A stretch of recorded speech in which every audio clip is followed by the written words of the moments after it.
جب وہ رب ہمیں پال رہا ہے، اس رب نے ہمیں پیدا کیا ہے، اس رب نے ہمارے لیے زمین و آسمان بنایا ہے، ساری کائنات کو اس نے وجود بخشا ہے انسان کی خاطر،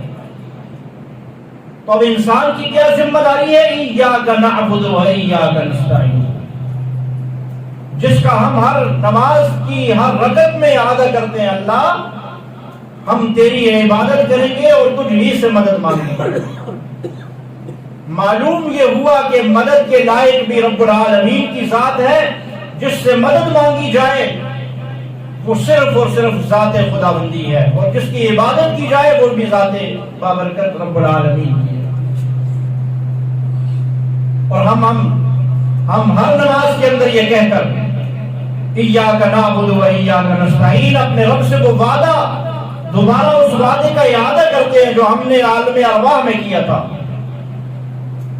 اللہ رب العالمین نے عالم ارواح میں جہاں ساری روحیں تھی، انسان نہیں تھے، کوئی بندہ نہیں تھا، وہاں اللہ نے کسی انسان کو وجود نہیں بخشا تھا، ساری روحیں تھی، ان روحوں کو جمع کیا اور سب روحوں کو جمع کر کے ان سے ایک وعدہ لیا تھا، الست بربکم، کیا میں تمہارا پالنے والا، تمہارا پیدا کرنے والا، تمہارا رب ہوں یا نہیں ہوں؟ تو ساری کی ساری روحوں نے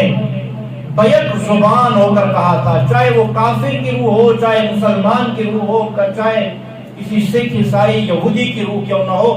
سب نے وہاں پر یہ جواب دیا تھا، قالوا بلا، کیوں نہیں اے پروردگار عالم، تو ہی ہمارا رب ہے، تو ہی ہمیں پالنے والا ہے، تو ہی ہمیں بنانے والا ہے، تو ہی ہمیں تخلیق کرنے والا ہے،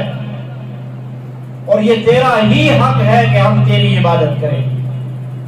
ایاک نعبد و ایاک نستعین،